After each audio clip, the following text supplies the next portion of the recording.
একজন গৃহিণী পারে তার সংসারে সর্বদিক দিয়ে যাতে শ্রীলক্ষ্মী বজায় থাকে, সংসারের উন্নতি এবং সংসারের সকল মানুষের যাতে কল্যাণ হয় তার খেয়াল রাখতে। আমরা সবসময় জানি দান হলো মহাপুণ্যের কাজ, তবে এরও কিন্তু অনেক নিয়ম আছে। ভিখারি এলে সবসময় আমরা চাল পয়সা দিয়ে থাকি, তবে কি কি বার আর কি কি দিনে দিলে সংসারের অমঙ্গল হয় সেটা অনেকেই হয়তো জানেন না। আমার ক্ষুদ্র অভিজ্ঞতা থেকেই আপনাদের সঙ্গে জানিয়ে দেব যে কি কি বার দিলে আপনার সংসারের কোনো অমঙ্গল হবে না। তাহলে চলুন আজকের দিনটা সারাদিন কি করলাম আর সকাল থেকে জলখাবার এই রান্না বান্না কিভাবে একার হাতে গুছিয়ে নিলাম সমস্তটুখানি আপনাদের সঙ্গে শেয়ার করব। নমস্কার বন্ধুরা, আমি অনু, হ্যাপি লাইফ উইথ অনুর আরও একটা নতুন ব্লগে আপনাদের সকলকে জানাই মন থেকে অনেক অনেক স্বাগত। তো গরম গরম এই রকম খিচুড়ি আর আলু ভাজা কার খেতে ভালো লাগে বলুন? সকলেরই নিশ্চয়ই খুব ভালো লাগে, আর সাথে যদি থাকে একটুখানি ঘি। আসলে কয়েকদিন খুব পরিমাণে বৃষ্টি হচ্ছে, তাই আজকে মন গেল যে সকালবেলা আজকে একটু খিচুড়ি বানালে কেমন হয়। তবে যেই ভাবা সেই কাজ, বানিয়ে ফেললাম শুধু সাদা সিম্পল খিচুড়ি একটু তড়কা দিয়ে, আর সাথে করে নিয়েছিলাম গরম গরম আলু ভাজা। আমার তো ভীষণ ভালো লাগে, আর এইভাবে খেয়ে যদি দিনটা শুরু করা হয় সারাদিনের কাজকর্ম করতে আর ক্লান্তি আসে না।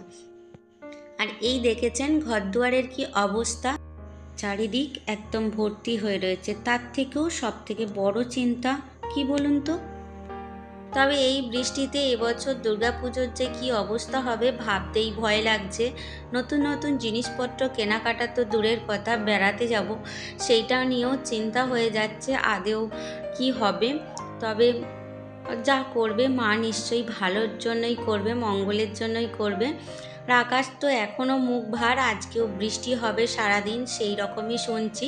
আর অফ ক্যামেরায় সমস্ত কাজ করে নিয়েছিলাম।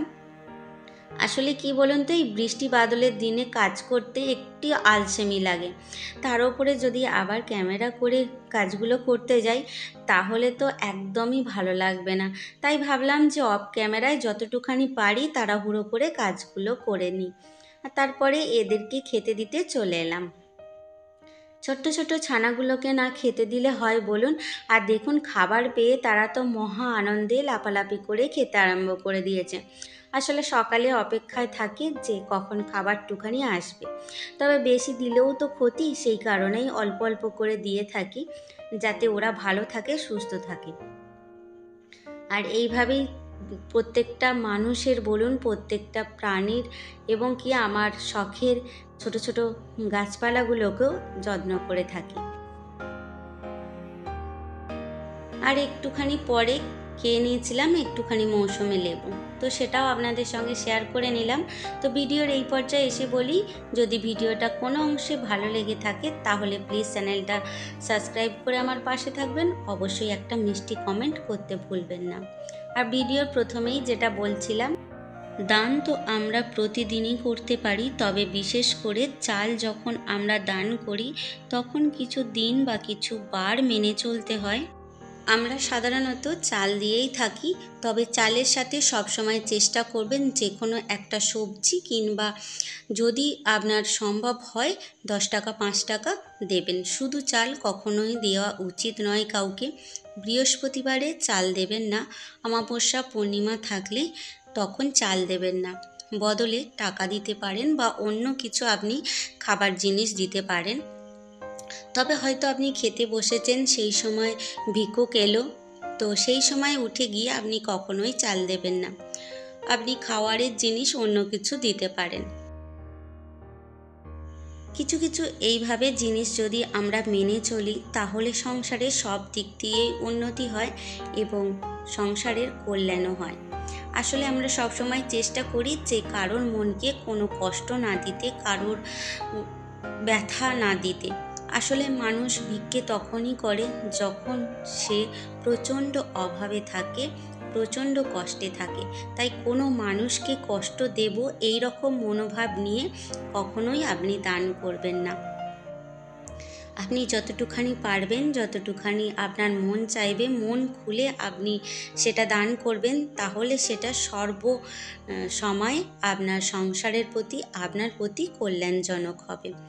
তো অনেক কিছু জ্ঞান দিয়ে ফেললাম। যদি কোনো কারণে কোনো অংশে ভুল ত্রুটি কোনো কথা বলে থাকি বা কারোর মনে কোনো আঘাত দিয়ে থাকি, তাহলে নিজ গুণে ক্ষমা করে দেবেন। আসলে ক্ষুদ্র অভিজ্ঞতায় আর বড়দের কাছ থেকে যেটুখানি শিখেছি সেইটুখানি আপনাদের সঙ্গে তুলে ধরলাম।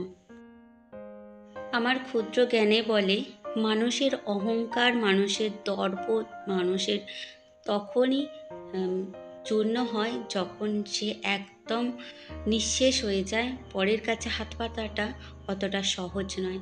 তাই বাড়িতে কেউ এলে তাকে অবহেলা, অবজ্ঞা করে কখনোই ফিরিয়ে দেবেন না। আপনার কাছে 1 টাকা থাকলে তাই দেবেন, 10 টাকা থাকলে তাই দেবেন, 1 মুঠো মুড়ি থাকলে তাই দেবেন, 2টো রুটি থাকলে তাই দেবেন। অবশ্যই তিনি যদি গ্রহণ করতে চান তাহলে, না হলে একটু জল বাতাসাই দেবেন। তবে কখনো কাউকে কারোর মনে দুঃখ দেবেন না। আর আপনাদের সঙ্গে বকবক করতে করতে ভিডিওর অনেক দূর পর্যন্ত আগিয়ে এসেছি। সকাল থেকে কি করেছি সে তো নিশ্চয়ই দেখেছেন। আর এই যে করে নিচ্ছি রান্না, আর দেখেছেন বলেছিলাম না যে আকাশের মুখ ভার হয়ে রয়েছে, যখন তখন বৃষ্টি আসতে পারে। ব্যাস, বৃষ্টি তো চলেই এসেছে। আর সেই বৃষ্টি হচ্ছে, তবুও এদিকে রান্নাটা করে নিতেই হবে। কেননা বৃষ্টি হোক, ঝড় হোক, শীত হোক, যাই সময় আসুক না কেন, পেট কোনো দিনও মানবে না যে আজকে তোমাকে রান্না করতে হবে না, এ কথাটা কখনোই বলবে না।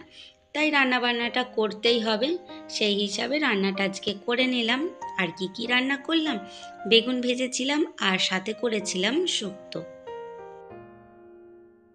আবার কিছু জিনিস আছে জানেন তো, আমার একদম ব্যক্তিগত জায়গা থেকে বলছি, এটা কাউকে কোনো কথা উদ্দেশ্য করে বলছি না। অনেকে আছে রান্না করতে করতে একটু চেখে দেখে লবণ মিষ্টিটা ঠিক আছে কিনা। তো আপনার সেটা এঁঠো হয়ে গেল। আপনি কিভাবে সেটা পরিবেশন করতে পারেন বাড়ির মানুষজনকে, কিভাবে আপনি পরিবেশন করতে পারেন আপনার বাড়িতে আসা অতিথিদেরকে। কেননা আমরা কথাই বলি যে অতিথি ভগবান। তো ভগবানকে আপনি আপনার এঁঠোটা পরিবেশন করছেন, এটা কখনোই উচিত নয়।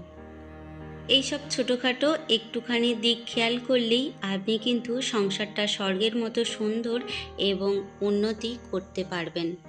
জানি অনেক বড় বড় জ্ঞান দিয়ে ফেললাম, তবে বিশ্বাস করুন, বড়দের কাছ থেকে যেটুখানি শিখেছি সেটুখানি আপনাদের সঙ্গে শেয়ার করছি। তবুও মনে মনে ভাবলাম যে এত বড় কথাগুলো বলা আমার উচিত হলো কি না। তো যাই হোক, ভালো মন্দ সব মিশিয়েই সংসার। যদি কোনো ভুল করে থাকি অবশ্যই ক্ষমা করে দেবেন।